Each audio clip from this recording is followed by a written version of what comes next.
Hi എല്ലാവർക്കും നമസ്കാരം. വല്ല ചുമയോ ജലദോഷമോ പനിയൊക്കെ ഉണ്ടെങ്കിൽ ഇങ്ങനെ ഒരു കാപ്പി നല്ല ചുടാന്ന് കുടിച്ചു കഴിഞ്ഞാൽ പെട്ടെന്ന് തന്നെ നമുക്ക് കുറച്ചൊന്ന് റിലാക്സ് ചെയ്യുന്ന മാതിരി തോന്നല്ലേ. അങ്ങനത്തെ ഒരു സ്പെഷ്യൽ കാപ്പിയുടെ റെസിപ്പിയാണെന്ന്. ഇത് സാധാരണ കാപ്പിയല്ല, ഇതിലൊരു സ്പെഷ്യൽ ഇൻഗ്രീഡിയൻറ്റ് കൂടി ഉൾപ്പെടുത്തിയിട്ടുണ്ട്. അപ്പോൾ എല്ലാവരും വീഡിയോ ഒന്ന് കണ്ടു നോക്കൂ. എൻ്റെ ചാനൽ ആദ്യം കാണുകയാണെങ്കിൽ ഒന്ന് സബ്സ്ക്രൈബ് ചെയ്ത് സപ്പോർട്ട് ചെയ്യണേ. പിന്നെ നമുക്ക് വീഡിയോയിലേക്ക് പോവാം. ഇതാണ് അപ്പം നമ്മുടെ ആ സ്പെഷ്യൽ കാപ്പി.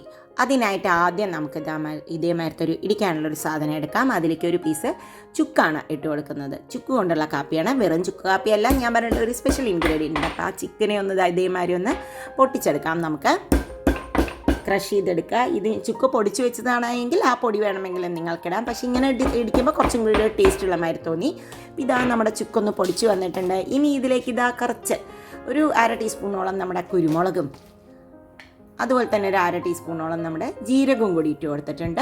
ഇനി ഇതിനെ എല്ലാത്തിനെയും കൂടി ചേർത്തിട്ട് ഒന്ന് നമുക്ക് ക്രഷ് ചെയ്തെടുക്കാം. ജസ്റ്റ് ഒന്ന് ക്രഷ് ചെയ്താൽ മതി. ഇതേമാതിരി പൊടിച്ചെടുക്കുക. ഇങ്ങനെയാണ് ഈ പൊടി ഇരിക്കേണ്ടത്. ഇനി നമുക്ക് ഉണ്ടാക്കാനായിട്ട് ഒരു 1.5 കപ്പോളം വെള്ളം ഒഴിച്ചിട്ടുണ്ട്.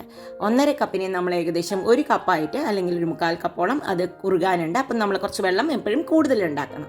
ഇനി അതിലേക്ക് ആ ക്രഷ് ചെയ്തിട്ടുള്ള ആ പൊടി അങ്ങോട്ട് ഇട്ട് കൊടുക്കാം. നമുക്ക് പൊടി ഇട്ടിട്ടുണ്ട്. ഇനി അതിലേക്ക് ആവശ്യത്തിന് ശർക്കര, നിങ്ങളുടെ മധുരത്തിനനുസരിച്ചുള്ള ശർക്കരയാണ് ഇട്ട് കൊടുക്കേണ്ടത്. അപ്പം ഞാൻ ശർക്കരയും കൂടി ഇട്ട് കൊടുത്തിട്ടുണ്ട്. ഇനിയാണ് നമ്മുടെ സ്പെഷ്യൽ ഇൻഗ്രീഡിയൻറ്റ്.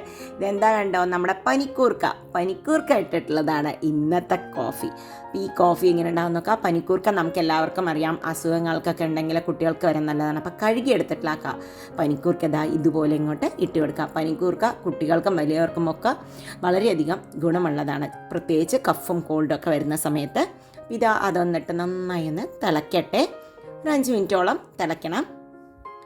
ഇതിലേക്ക് നമുക്കൊരു 1/4 ടീസ്പൂൺ, കുറച്ച് കാപ്പിപ്പൊടി മതി, പേരിന് മാത്രം ഒരു കാപ്പിപ്പൊടിയും കൂടി നമുക്കതിലിട്ട് കൊടുത്ത് ഒരു 5 മിനിറ്റോളം നമുക്കിതിനെ ഒന്ന് തിളപ്പിച്ചെടുക്കാം. പനിക്കൂർക്കൊരു 3 ഇലയൊക്കെ ധാരാളമാണ് കേട്ടോ. ഒരുപാടായിക്കഴിഞ്ഞാൽ അതിൻ്റെ ഒരു കുത്തുന്ന ഫ്ലേവർ വരും. ഇത് കുറച്ച് എരിവൊക്കെ ഉള്ള നല്ലൊരു ചുക്ക് കാപ്പി തന്നെയാണ്. ഇപ്പോൾ ഇത് കണ്ടാൽ നല്ലോണം തിളച്ച് കുറുകി വരുന്നുണ്ട്. നമുക്കിത് ഓഫ് ചെയ്യാം. എപ്പോഴും ചുക്ക് കാപ്പി ഒരു ചൂടോടുകൂടി കുടിക്കുമ്പോഴാണ് നമുക്ക് നല്ലൊരു റിലാക്സിങ് ആവുക. ഇനി ഇതിനെ ഒന്ന് സ്ട്രെയിൻ ചെയ്തിട്ട് ഒഴിച്ചെടുക്കാം. ഇത് പ്രത്യേകിച്ച് നമുക്ക് ഒരു അസുഖമില്ലെങ്കിലും ഇടയ്ക്കൊക്കെ ഒന്ന് കുടിച്ചു കഴിഞ്ഞാൽ വളരെയധികം നല്ല തന്നെയാണ് കേട്ടോ. നമുക്ക് തൊണ്ടയ്ക്കൊരു ബുദ്ധിമുട്ടൊക്കെ ഉള്ള സമയത്തൊക്കെ കുടിക്കുകയാണെങ്കിൽ ചുക്ക് കാപ്പി നല്ലൊരു ഫ്രഷ്നെസ് നമുക്ക് തരും. ഇതേമാതിരി ഒന്ന് ആറ്റും കൂടെ ചെയ്ത് അങ്ങോട്ട് ഊതി കുടിച്ചു കഴിഞ്ഞാൽ ഏത് പനിയും പമ്പ കിടക്കല്ലേ. അപ്പോൾ എല്ലാവരും ഒന്ന് ഉണ്ടാക്കി നോക്കൂ, സ്പെഷ്യൽ ചുക്ക് കാപ്പി. നിങ്ങൾക്കെല്ലാവർക്കും ഇന്നത്തെ ഈ വീഡിയോ ഇഷ്ടപ്പെട്ടു എന്ന് വിചാരിക്കുന്നു. വീണ്ടും അടുത്ത വീഡിയോയുമായി വരാം. അതുവരേക്കും ബൈ. Thank you.